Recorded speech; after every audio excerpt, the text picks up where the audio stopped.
청와대를 수사한 이 검찰의 공소장을 법무부가 5일간 공개하지 않고 이른바 뭉개고 있다라는 논란이 나오고 있습니다. 공소장은 사실은 이미 검찰이 수사를 마무리했고 법무부에게 넘기면 법무부가 이제 법원에 제출을 하는 순간 이제 공개가 되는 것이거든요. 공소장은 뭐 피의사실 공표랑은 전혀 뭐 거리가 먼 겁니다. 공개적으로 다 공개되는 거예요, 공소장은. 왜냐하면 수사가 다 끝났으니까요. 자, 그런데 법무부가 지금 5일째 뭉개고 있다. 검찰 지난달 29일 청와대 울산 선거 개입 의혹으로 핵심 인물 13명 기소했죠. 지난주 뉴스예요. 지난달 뉴스예요. 검찰이 13명의 공소장을 법무부에 넘겼습니다. 그런데 법무부가 지금 5일, 6일이 지나고 있는데 어제까지도 검찰의 공소장을 국회에 제출하지 않고 있어요. 이 말은 공개하지 않고 법무부가 꽁꽁 싸매고 있다는 얘기입니다. 법무부는 박근혜 전 대통령, 양승태 전 대법원장 등을 기소할 땐 이분들뿐만 아니라 모든 공소장은 1, 2일 만에 즉각적으로 국회에 제출을 하고 이거는 그냥 공개의 의미를 갖고 있는 겁니다. 법조계 정권 차원의 선거 부정 혐의에 그 공소장 내용, 그 적나라한 검찰의 수사 내용이 만천하에 공개되는 걸 막으려고 추미애 법무부 장관이 막무가내로 버티게 하고 있다라고 비판을 하고 있습니다. 윤 선생님, 이거 언제까지 법무부가 막을 수 있을까요? 공소장 공개되는 거거든요. 그런 생각이 있었어요. 이제 공소장에 막 세밀한 게 통상 어떤 식으로 나오냐면은 국회의원이 법무부에 자료 제출을 요구합니다. 그럼 그 국회의원을 통해서 오거든요. 지금 여당 의원들도 많이 입수해가지고 언론 통해서 보도했고 야당 의원들도 많이 입수해가지고 보도했습니다.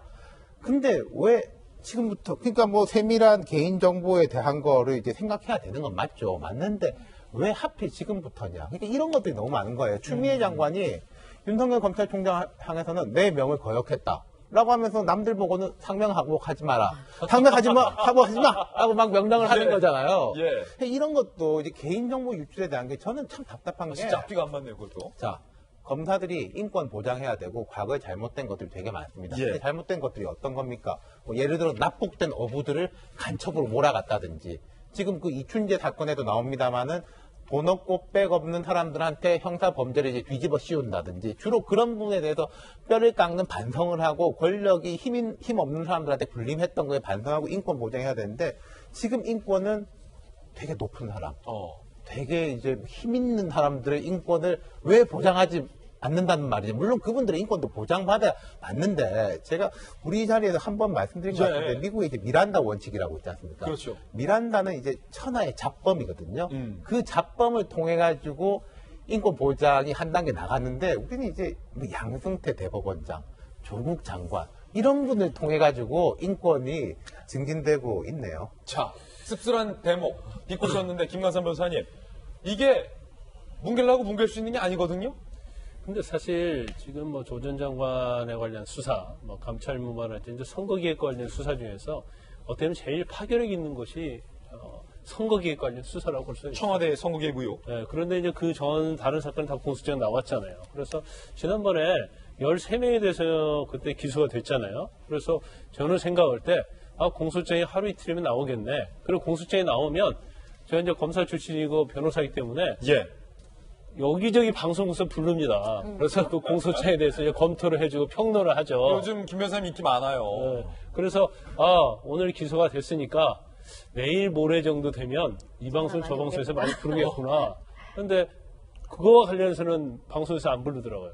공소장이 아직 공개가 되지 않은 거예요. 왜냐하면 조국 전 장관 때서 봤지만 공소장에 보면 그 기소된 13명 청와대 관계자 한 명 한 명이 뭘 했고 지난 울산 선거에 무엇을 했고 누구와 연락을 했고 어떻게 정치에 무엇을 했고 선거에 개입 의혹을 어떻게 했고 검찰이 수사한 내용들이 다 드러나거든요. 그래서 사실 이제 법무부에서 계속 중요한 것이 절차적 정의 얘기를 하고 있잖아요.